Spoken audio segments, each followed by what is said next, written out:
世界盃2026快訊講咗呢一個比利時對美國先啦，結果係以4-1大勝。咁啊，今場咧呢個比賽嘅另一焦點就係落喺呢一個美國嘅射手巴洛根身上，因為呢一位今屆已經攻入3球嘅前鋒上場，因為紅牌原本係需要停賽嘅。咁但係咧，美國總統呢個特朗普阿 Trump 咧公開要求國際足協咧重新檢視呢個判決，最終咧國際足協咧決定咧將自動停賽咧延期12個月執行，咁令到巴洛根咧可以繼續上陣嘅。咁但係可惜巴洛根呢一場波咧幾乎咧完全係被比利時嘅防線凍結，大部分嘅時間咧孤立無援嘅，未能夠製造太大嘅威脅。比利時喺開波9分鐘就已經取得領先啦。呢一個拉斯堅咧橫傳門前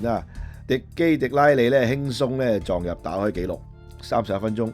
美國咧憑住馬力克泰文咧嘅罰球咧省中呢個雲拿根咧改變方向入網，好幸運咁樣追翻咧1-1嘅。不過美國嘅喜悅咧只係維持咗2分鐘，杜沙特右路傳中，迪基迪拉利咧頭槌建功噶，完成咗個人今場第2個入球，協助比利時咧再次領先嘅。換邊之後，龍門呢個費斯處理個波咧猶豫不決，被呢個迪基迪拉利咧成功逼搶，個波咧落到去雲拿根腳下，後者咧喺禁區外第一時間咧射入空門，將個比分咧拉成3-1。補時階段後備入替嘅盧卡古咧喺窄角度冷靜射入呢個遠柱，為比利時咧鎖定4-1勝局。隨住美國出局，加拿大、墨西哥同埋美國3個主辦國亦都全部喺16強係止步㗎。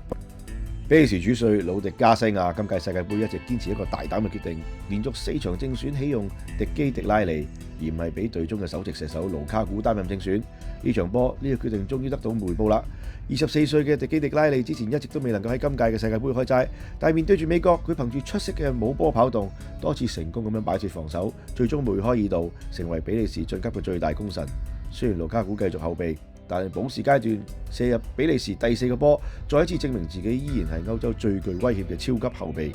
另一個令人意外嘅決定係加西亞繼續將奇雲迪布尼放喺後備席。呢一位拿波里中場喺之前連續37場嘅國際賽都係擔任正選，如今卻係甘願退居幕後，反映比利時已經係逐漸完成咗新舊交替，開始將重心放喺新一代嘅球員身上。比利時將會喺8強硬撼啱啱淘汰葡萄牙嘅西班牙，一定會成為今屆世界盃最矚目嘅8強大戰之一。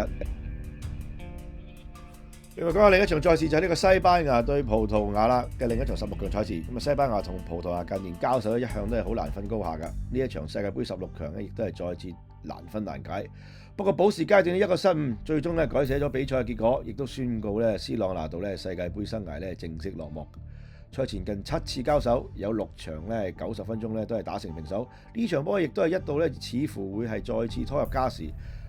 尤其是下半場，雙方節奏雖然依然緊湊，但係真正具威脅嘅攻勢係唔多嘅。比賽一直拖到補時階段，洛迪博得到罰球之後，西班牙快開呢個罰球，費蘭托利斯一腳直線撕破防線，後備入替嘅呢個美連奴冷靜射入左下角，為西班牙攻入全場唯一入球，絕殺咗葡萄牙晉身8強。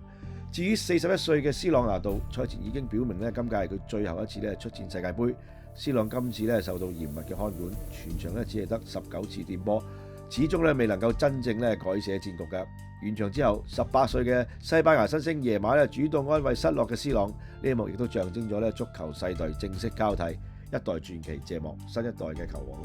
接棒登場㗎。